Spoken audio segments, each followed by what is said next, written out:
This is clearly one of the most highly debated topics in India, with the strong implications on India as well. And this has been something that over the course of my exploration on this issue and understanding is what I have come to terms with. That those promoting GM crops, genetically modified crops, and food primarily, when in good faith, do it for the following reasons. The major being that this has been something which has been done across the world. US certainly has been growing and consuming it, and that opposition to GM crops would be a Luddite thing to do. If the world can do it, why not India? There is also a perception that for increased population, for our increased food needs, the situation around the world, we actually have uh, roughly 5 to 12 countries. So 5 countries growing 91% of um, having the GM crop area around the world. And I mean, if we increase that to 99%, then that's 12 countries doing so. So all in all, there are less than 30 countries today which grow GM crops, and then there are a few countries which used to cultivate GM crops but do not cultivate anymore. So, I mean, roughly 170 odd countries are there today which do not cultivate GM crops, and even when we refer to the most developed countries, there are only a very small section of those which actually cultivate GM crops. The yield in cotton was already increasing before BT cotton came into significant proportion. And after BT cotton reached a significant proportion in 2005, 2006, since then the cotton yield has stagnated around 540 uh, kg per hectare. And since then, and this is now, we are actually speaking about after more than 20 years of BT cotton having come in India, the yield is actually reduced um, uh, much more compared to non-GM cotton. We actually have a lot of cases where there are organic cotton giving much greater yields than GM cotton. The pest attacks in GM cotton, they have increased further, and this is again something that was predicted when BT cotton was coming. That as the BT cotton proportion actually started to increase, was when the increase in insecticide and fertilizer usage started happening significantly. And again, this data is of only of the 2015-16. The anecdotal reports which have come since then and in the recent years has shown that there has been an even further increase in the use of insecticide and correspondingly in the fertilizer as well for BT cotton. Now, similarly, again, this has been a trend which has been seen not just in India, in US as well. The usage of herbicides has increased dramatically since herbicide-tolerant GM crops came in US, and obviously the ecological impact due to the increase in the agrochemicals being obvious.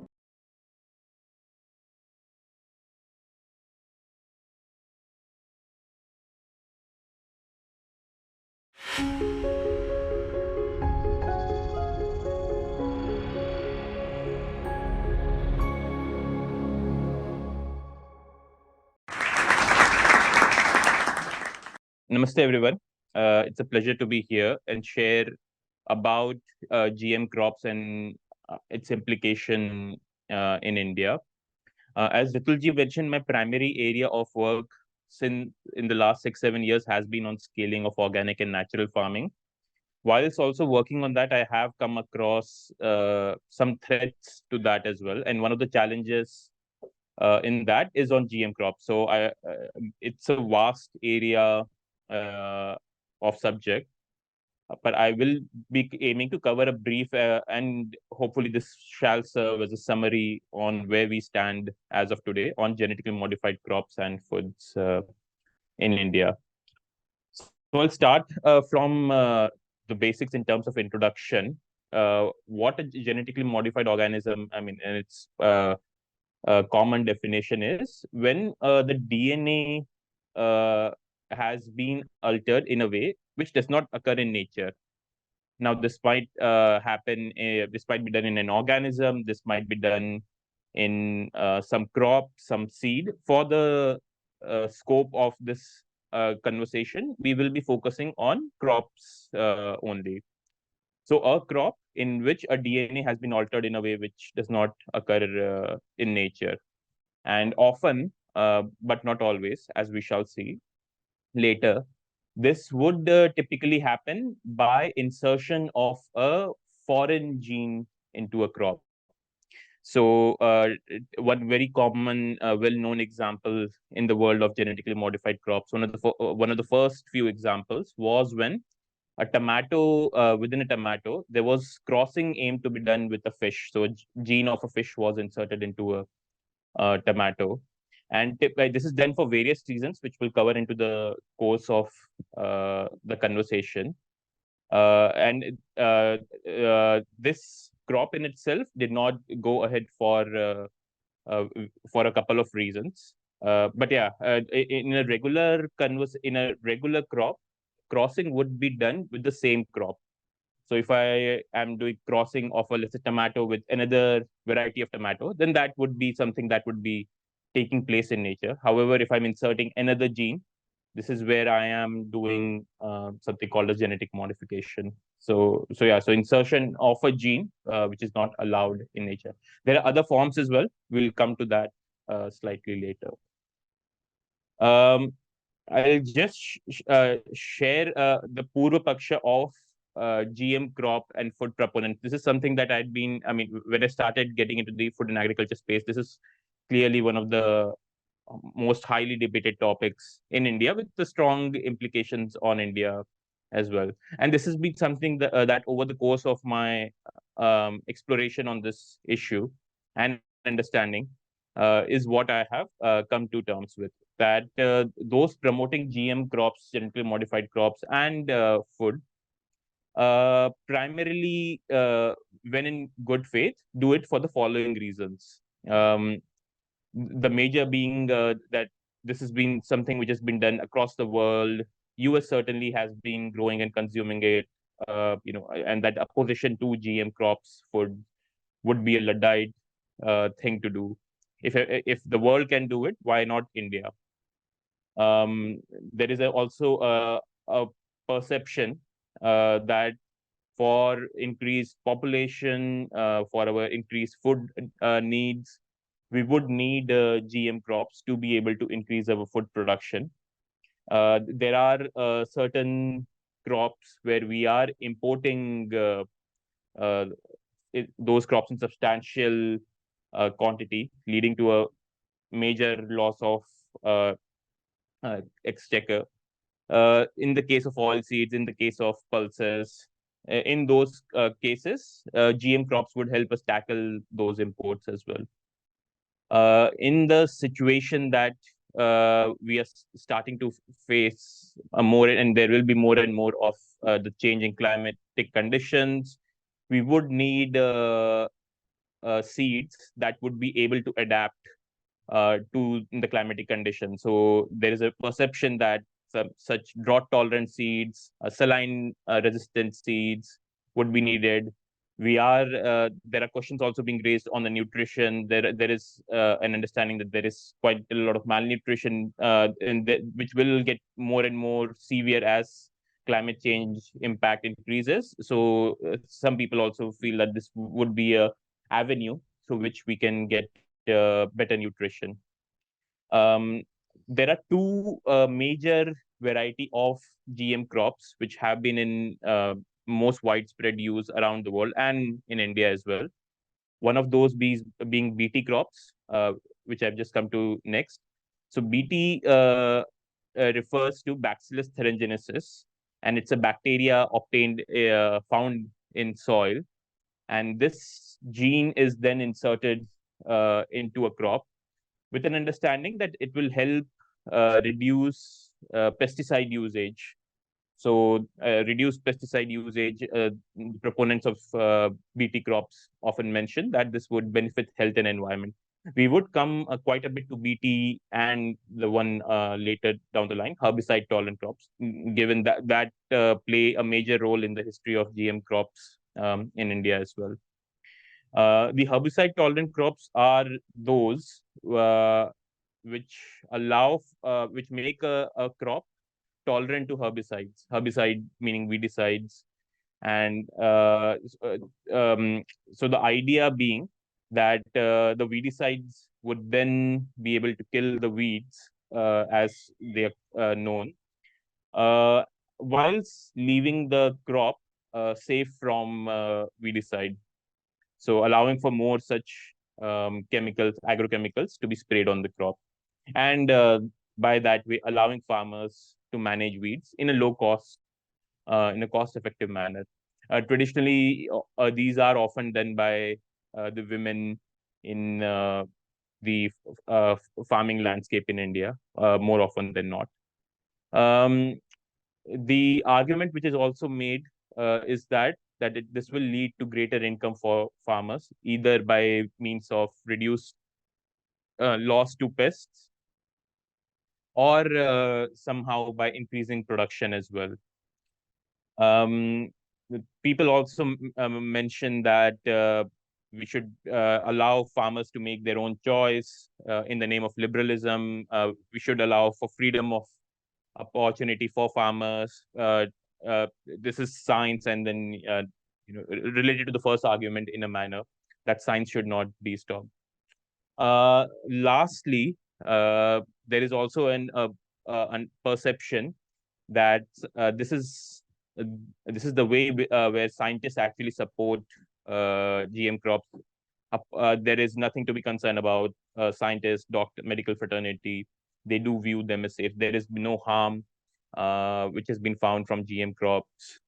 Uh, so even if maybe if the above are not there, there is what's the harm in promoting them if they are safe? So yeah, those are primarily the reasons where what I have come across in the various arguments, those being the gist of those arguments. And we'll just over the next half an hour, 45 minutes, just understand a bit more on what the reality on some of these arguments is. If we look at GM crops and the situation around the world, we actually have uh, roughly 5 to 12 countries. So 5 countries growing 91% of having the GM crop area around the world. And I mean, if we increase that to 99%, then that's 12 countries doing so. So all in all, there are less than 30 countries today which grow GM crops. And then there are a few countries which used to cultivate GM crops but do not cultivate anymore. So, I mean, roughly 170 odd countries are there today which do not cultivate GM crops. And even when we refer to the most developed countries, there are only a very small section of those which actually cultivate GM crops.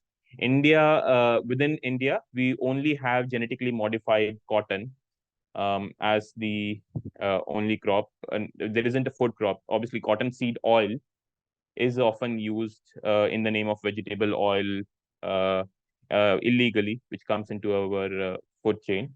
But other than that, there isn't any food crop cultivated in India as of today. So again, I mean, this is something where it's not that India would be left behind. India would be with the majority of countries choosing not to cultivate GM crops if India were to take that route. Um, if we look at the experience in India in terms of yields, what the experience of GM crops has been, and also if we look at US, given a whole lot of GM crops pioneering was and it has been done in India. And as I was mentioning earlier, cotton has been the first crop which is cultivated in India.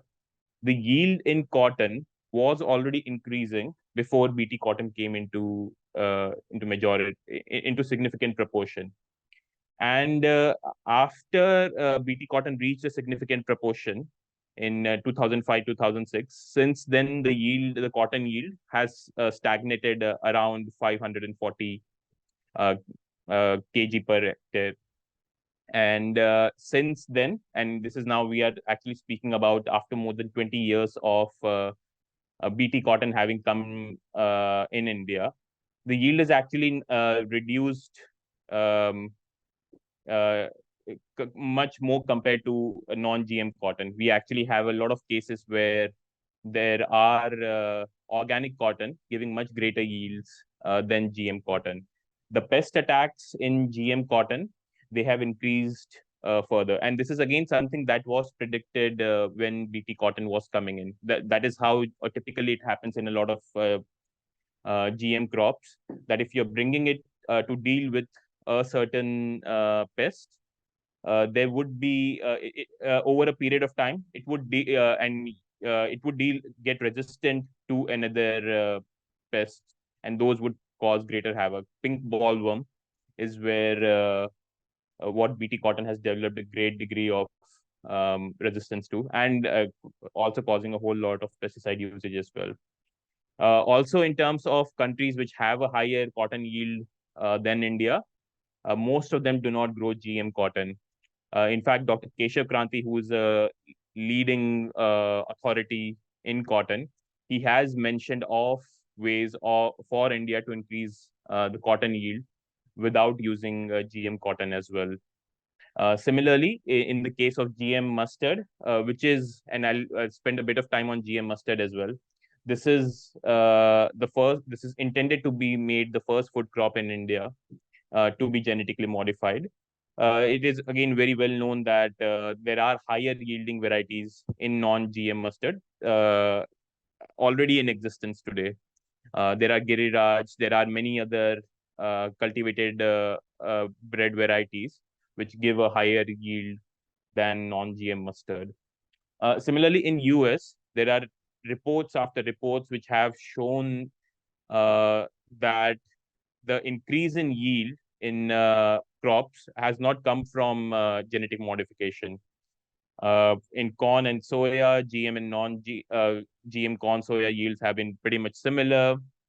On comparison to Europe, the yields in non-genetically modified crops compared to the genetically modified comparative crops in US have been similar, and even more in the case of drought years as well.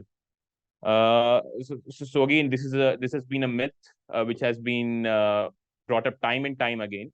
And often, how some of these myths are also brought up would be they would look at a specific subgeography, a specific subsection where the yields would be increasing, but for entirely different reasons altogether. So, for instance, in cotton, the yields in which were increasing in the early 2000s, the production as it was increasing, was because of increase in fertilizer usage, increase in irrigation, not because of it being genetically modified. And then that small section is then extrapolated as showing a success of genetic modification techniques. Whereas we see that in the first few years when GM was still in its early stages, that in when its proportion was minuscule, was when the growth in yield was happening before GM cotton came in, and after GM cotton came into its contribution could not have been there given its contribution was so minuscule.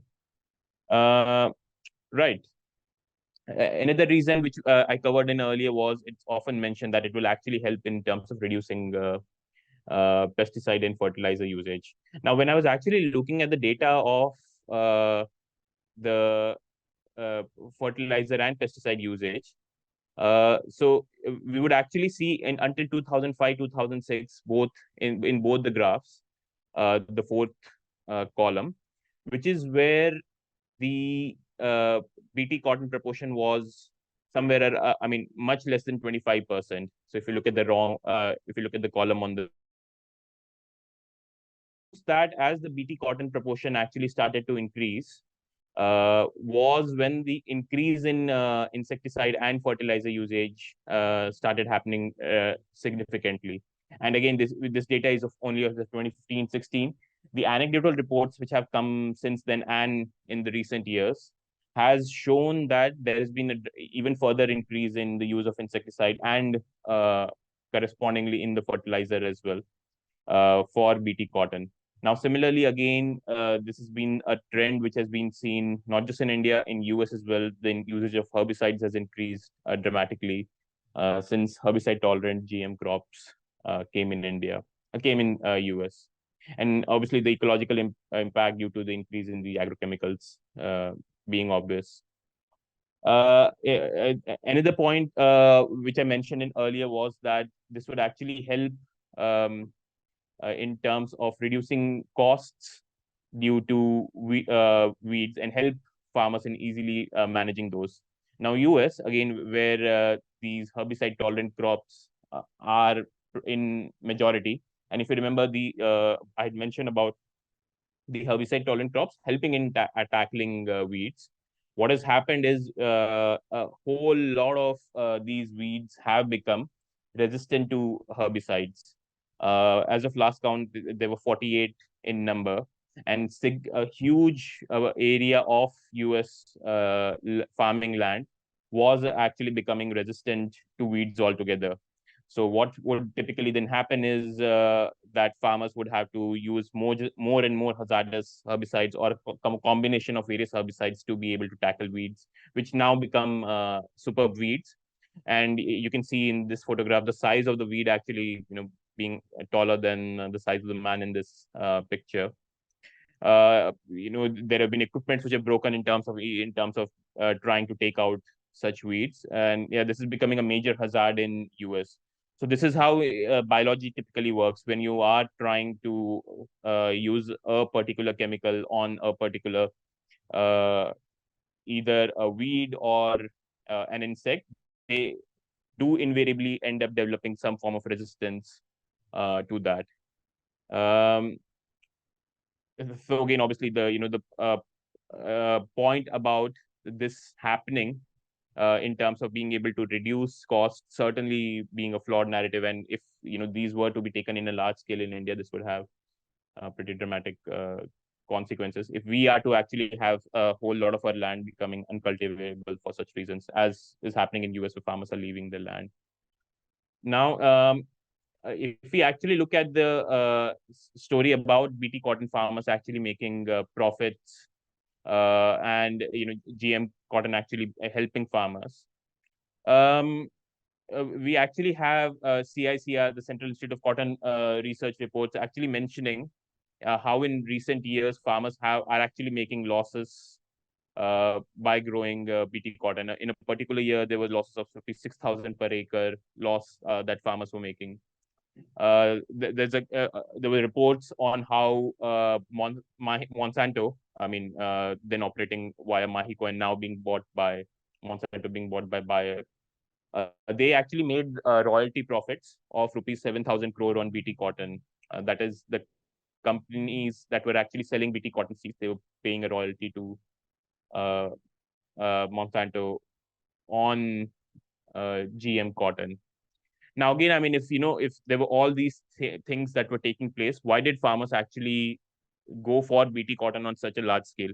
And there are some very interesting articles which actually document and some people who were around at that time who do mention on how things actually mention. Now, remember, this is the time of early 2000s.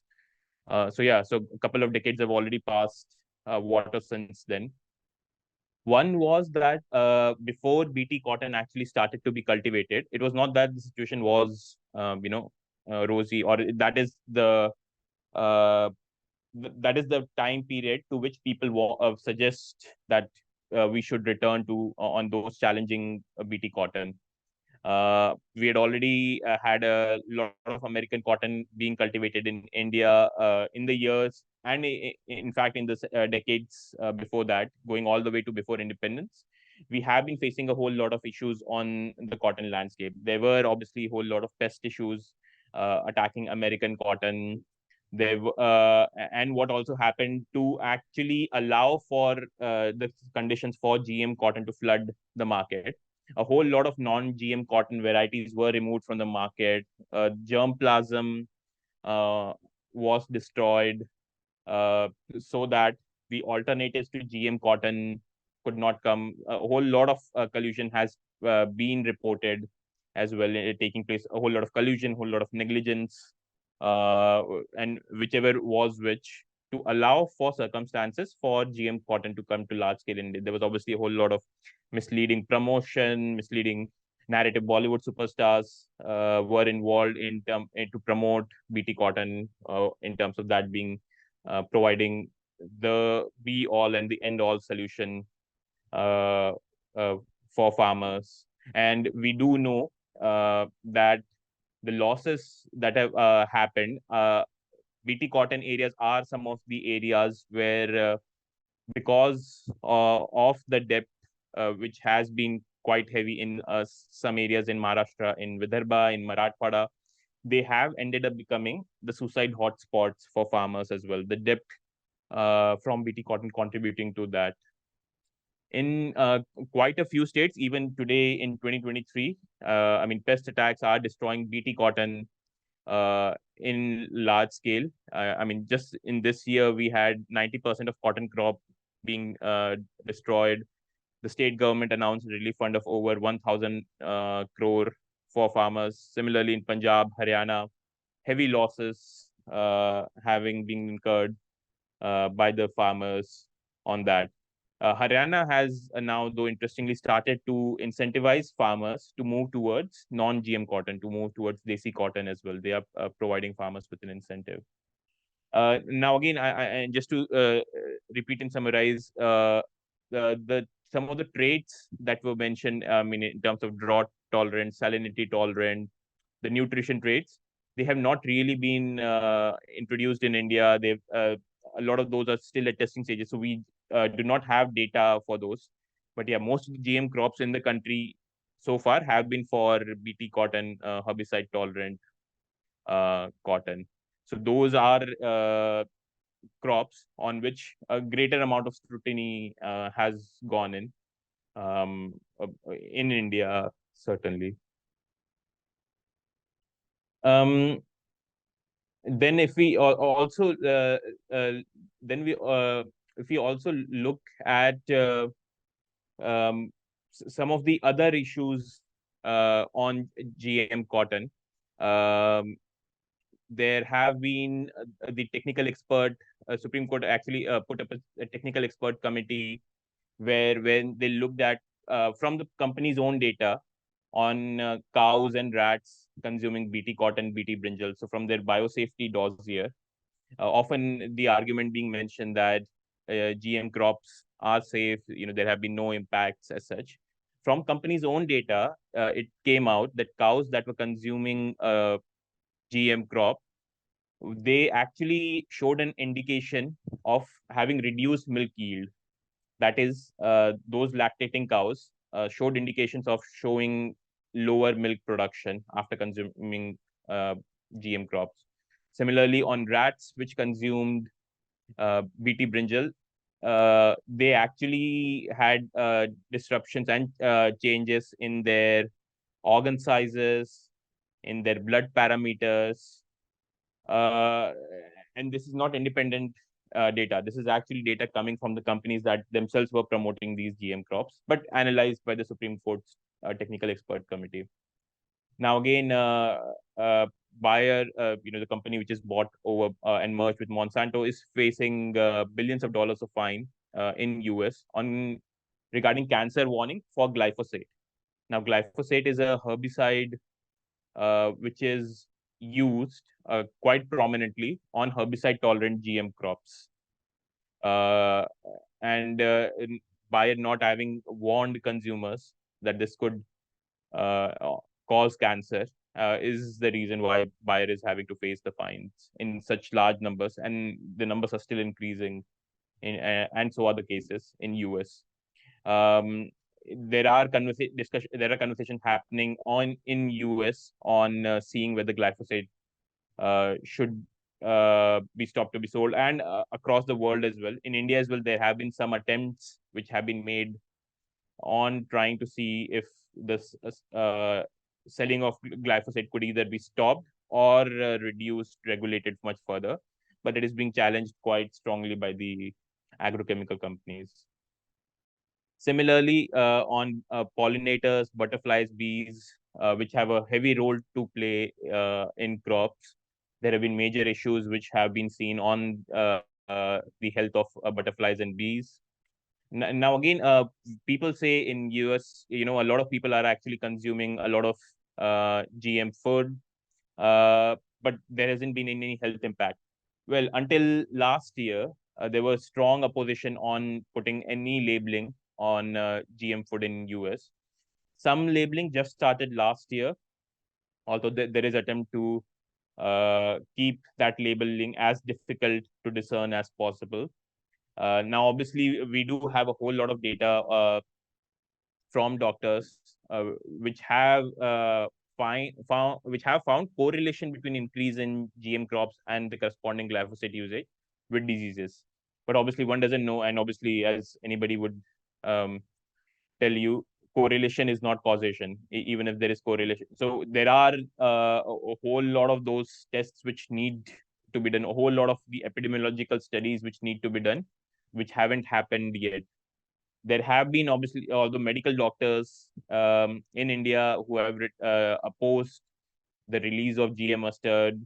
In Argentina, doctors groups have raised issues on the associated herbicide usage on for with GM crops and opposed those as well. So the whilst there is a whole lot more work to be done on research, I mean, saying that GM crops are safe is certainly, I mean, far from truth. And GM crops combined with the increase in pesticides and or herbicides, uh, they have a whole lot of independent research is yet to take place much on that. Similarly, often there would be people who would be mentioning, science supports GM crops. There have been Nobel laureates who have actually written on supporting GM crops. Yes, that is true. But at the same time, Supreme Court appointed a technical expert committee of scientists which mentioned that there should be no herbicide tolerant GM crops released in India. It said a moratorium should be there for BT GM crops until a whole lot of regulatory improvements are there. Following which, over 250 scientists wrote to the Prime Minister. This was in the time of UPA, and when they asked for this technical expert committee report to be implemented. When BT brinjal was attempted to be introduced in India, numerous scientists wrote to government on the biosafety dossier, highlighting a whole lot of flaws, asking for BT brinjal not to be approved in that. Similarly, in the case of GM mustard, we have Dheeraj Singh ji, who's a retired ICAR head of a mustard research institution, the leading research institution, who has been opposing GM mustard. There have been bee scientists who have been opposing GM mustard on the issue of the impact that this would have this would cause on bees. Uh, and this is not just India, across the world as well. There have been scientists who have actually written that there are a whole lot of unresolved issues on GM crops. There is no consensus on safety of GM crops. Uh, Even, I mean, the Parliamentary Standing Committee, which in India, there have been a couple of parliamentary standing committees in Lok Sabha, Rajya Sabha, found a whole lot of issues on on the regulation of GM crops, and ask for improvement in those and caution against the approval of GM crops. Now this would be a good time to also just go through a bit of a history. I mean, now that we've understood the Purpaksh and I mean, what is the reality on GM crops, the situation on that. It would be good to just also go through the history of GM crops and food in India as well. And I'll cover just the key events here. Now, we have seen that the way actually GM crops are coming in India onto farms has been so far through illegal cultivation. So uh, there are groups which are working on on supporting illegal cultivation of GM crops. In fact, there was IB investigation which is also going on multinational companies from abroad working with seed companies to try and support such illegal cultivation. There was a news article which had come on this as well. I've not heard anything on this since then. Uh, but yeah, I mean, this is how BT cotton came to India after large scale illegal cultivation. And then post that it was approved. And a few years later down the line, BT Brinjal approval was on the anvil, and then in 2009 it was eventually approved. There was a campaign which was run, which was sharing about the various issues in the flaws in the regulatory process, whole lot of gaps in the biosafety dossier of BT Brinjal put forward by the promoters of BT Brinjal were observed, which then, when brought in front of the government, led to the then government deciding to withdraw the approval for GM crops. Now, another herbicide tolerant, uh, there is, I mean, as of today, there is large scale illegal cultivation of herbicide tolerant, glyphosate tolerant cotton taking place in India, incentivizing glyphosate usage. This was first reported some 14 years back. No real serious action to tackle HT cotton has been taken since then, since all this time. And if we fast forward to 2016, was when Anil Madhav Daveji was the Minister of Environment. The approval for GM mustard was given for large scale cultivation. There was a position rejection of this even from the state governments. And post that, it lapsed. Similarly, like we had in case of cotton, we also now in the recent years have found, I mean, it has been found that GM soybean and BT brinjal are have been found to be illegally cultivated in Gujarat and Haryana respectively. Uh, what needs to happen in such cases is there are a whole lot of tracking of the seed supply source which need to happen. There are a whole lot of strong penal charges to be put on those involved in the seed supply chain. But a whole lot of those measures have not been taken place yet.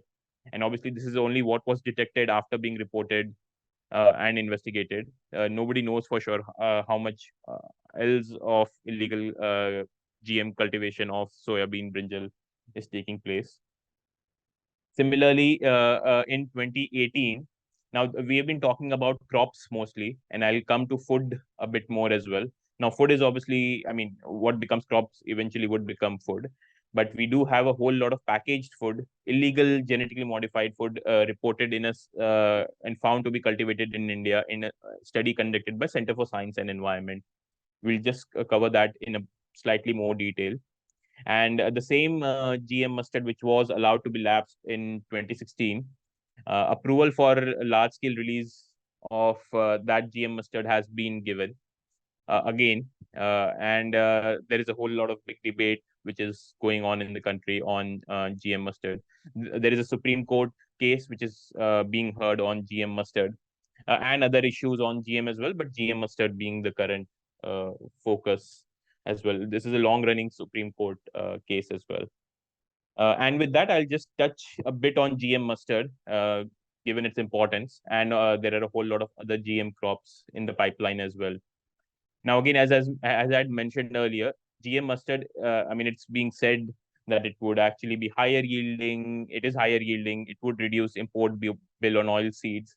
Whilst in reality, it is a lower yielding variety. There are higher yielding varieties, hybrids, which are in existence. There are a whole lot of other techniques which can provide higher yields, which I'll come to later as well. And also, there has been a whole lot of data fudging, and I'm not using the words lightly, which have been done to even show the lower yield of GM mustard that has been shown. Those are higher manipulated numbers, whereas the reality, if the actual data, the full data was being looked on upon, it would be different numbers. Similarly, there were a whole lot of regulatory failures in GM mustard, and I'll not go into details. I'll just point uh, one here, that this is a herbicide tolerant crop, which is tolerant to glufosinate, and glufosinate is known to be even more troublesome than glyphosate in terms of its impact on health and ecology. However, this crop was not tested as for herbicide tolerance, and it was said that farmers should not be using glufosinate. Now, if a crop is designed to be resistant to glufosinate, and the promoters are mentioning that they don't anticipate usage of glufosinate. And the reason glufosinate becomes interesting is because the original patent of uh, the this GM mustard was with Bayer's entities. However, now it is being called as Swadeshi GM, and the seed and the corresponding herbicide which will be promoted. Now, glufosinate does also have a strong link with Bayer, although other companies are now also selling glufosinate as well. And similarly, there are a whole lot of various issues on this GM mustard, on contamination. In the case of BT cotton, one of the issues, I mean, in addition to the destruction of our native cotton heritage, what also happened was there was a whole lot of contamination which happened, and as it happens in various countries as well. And